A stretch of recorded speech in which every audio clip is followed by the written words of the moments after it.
Okay, today let's talk about multiplying and dividing integers. So our we will and I will today, we will multiply and divide integers. So by the end of this video, you will be able to determine the rules needed to multiply and divide two or more integers together. But before we do that, let's review addition rules and subtraction rules.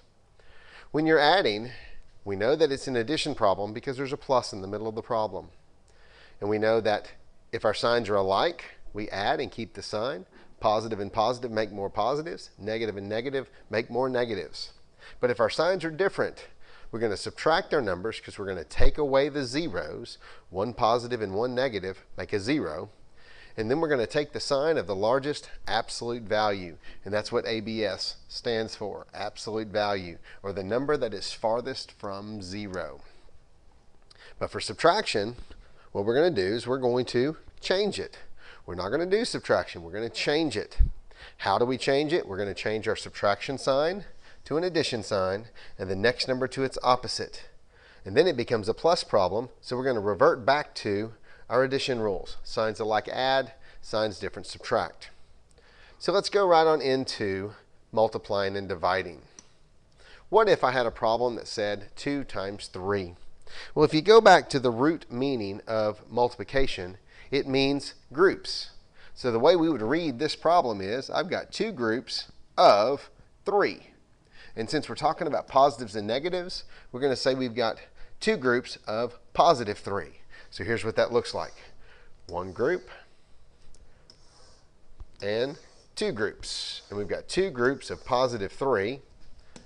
And if we look at all of this together, that tells us what our answer is. And we know that that is a positive 6. Well, with that same kind of thing in mind, what if I had 4 times 5? What does that mean? Well, it means I've got 4 groups of 5. So what would that look like? Right here, 4 groups of 5. And if you look at the answer, if you look at our total to this, we're going to end up with a positive 20. So now that we understand what multiply means, let's see if we can throw that in terms of positive and negative numbers. So what if I gave you this one?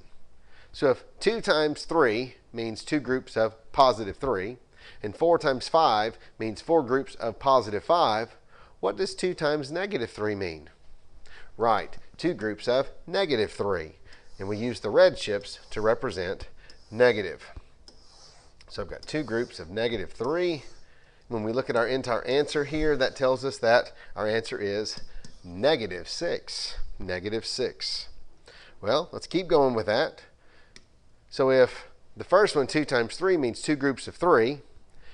Next one said 2 times negative 3 means 2 groups of negative 3. What does this negative in front mean?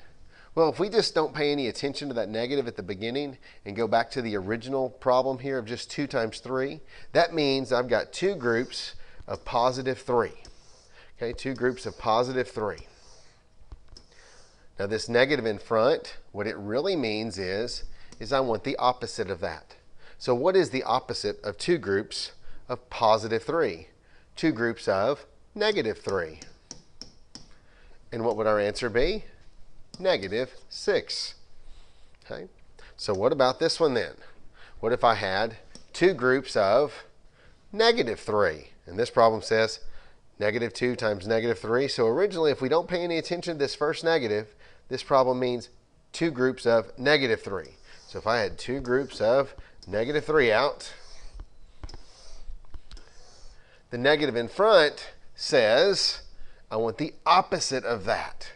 So that is 2 groups of positive 3, which actually gives us a positive 6.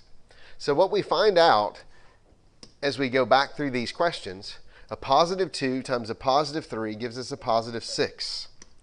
A positive 2 times a negative 3 gives us a negative 6. A negative 2 times a positive 3 gives us a negative 6. And a negative 2 times a negative 3 actually gives us a positive 6. So we can actually summarize our rules in a little chart. And here's what the chart's going to say.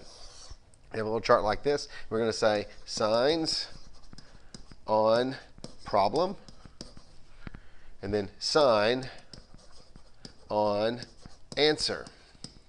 So what we find out in multiplication of integers that if my signs of my problem are both positive, I'm going to get a positive answer. But if I have a positive times a negative, I'm going to get a negative for an answer. Same thing, if I have a negative times a positive, I'm going to get a negative for an answer. And if I have a negative times a negative, I'm going to get a positive for an answer. So if my signs are the same, my answer is positive. If my signs are different, my answer is negative. So what if I had more than two numbers? What if I gave you a whole string of numbers? Like -4 times -3 times -2 times -1. Like that. Well, what we have to do is we look at this two numbers at a time. So I could take these two numbers and multiply those together. 4 times 3 gives us a 12. Two negatives make it positive. Then I've got times -2 times -1. So I can put these two together. 12 times -2 gives us 24. One negative makes it negative. Then times -1. And then -24 times -1 gives us positive 24.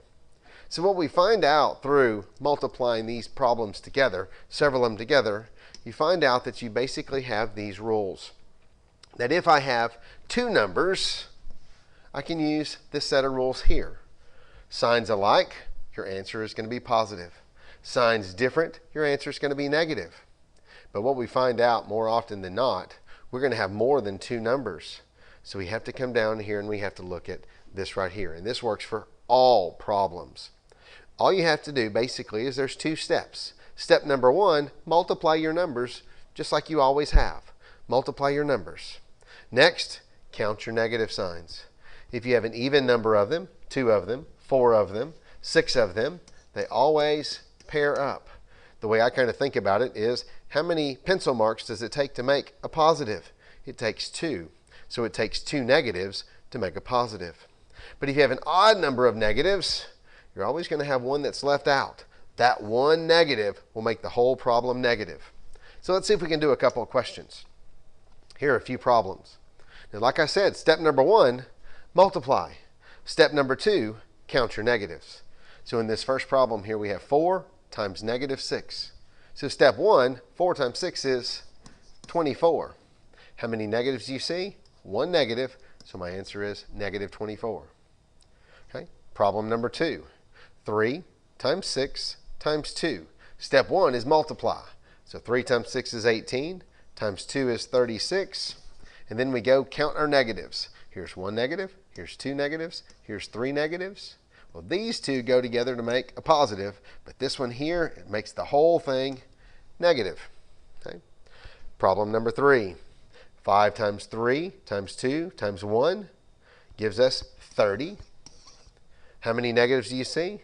Here's one negative, here's 2 negatives. 2 negatives make the whole thing positive, and you don't have to have the plus sign there. And now one of my favorite questions down here, -1 times -1 times -1 times 1 times -1 times -1 times 1 times -1. But we know if we multiply all these ones together, you're going to get 1. Now if you go through and count your negatives, 1, 2, 3, 4, 5, 6, there's 6 negatives, so my answer is a positive 1. The positive numbers we really don't care about. Okay, we don't worry about those signs, only the negative. Well, this lesson was going to be about multiply and divide.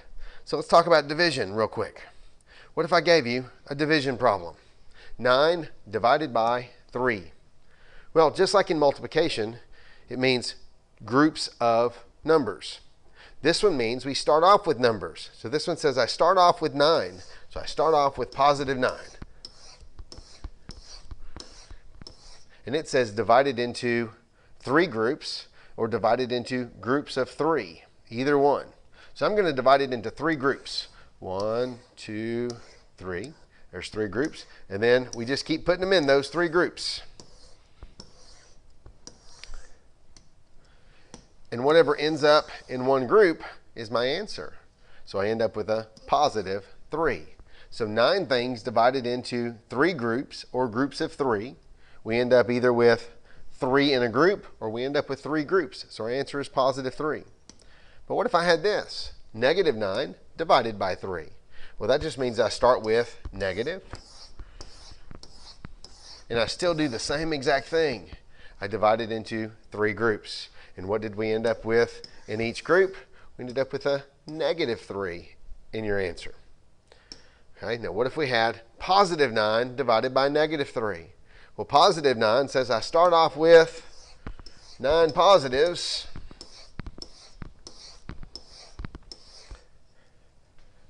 but this negative 3 says I want the opposite of what's in one group. The opposite of what's in one group. Well, the thing that's in one group is a positive 3. So if I want the opposite of that, that means I need a negative 3, which is what my answer is. And the same thing for the last question. If we start off with 9 negatives and ask what's the opposite of the group, negative 9 divided by negative 3, that gives us a positive 3. So we find out that the rules for division are exactly the same as the rules for multiplication. First step, multiply or divide your numbers together. Second step, count your negative signs. 1 negative makes it negative, 2 negatives make it positive. Or an even number of negatives make it positive, an odd number make it negative. So if we have a series of questions like this right here for division, we're going to do them exactly the same way we did multiplication. Step number 1, do the division. 25 divided by 5 is 5. 1 negative makes it negative. 45 divided by 9 is 5. 1 negative makes it negative. 36 divided by 4, 9. 2 negatives make it positive. Now, a question like this, we have order of operations, where we have to do the plus part first. We've got to do what's in parentheses. So we have to think about our add rules. Our signs are different. 26 plus negative 4 is different. So we subtract our numbers, and we end up with 22 divided by negative 11. So now we have a new problem. It's now just a division problem. 22 divided by 11 is 2. 1 negative makes it negative. And if you have a problem that looks like a fraction, same thing. It's just a division problem. 54 divided by 6 is 9. One of the numbers is negative, so that makes it a negative 9. So what we find out for multiply and divide is that there's 2 basic rules, or 2 basic steps. Step number 1, multiply or divide your numbers. Step number 2, count your negative signs. If you have an even number of negative signs, your answer is positive. If you have an odd number of negative signs, your answer is negative.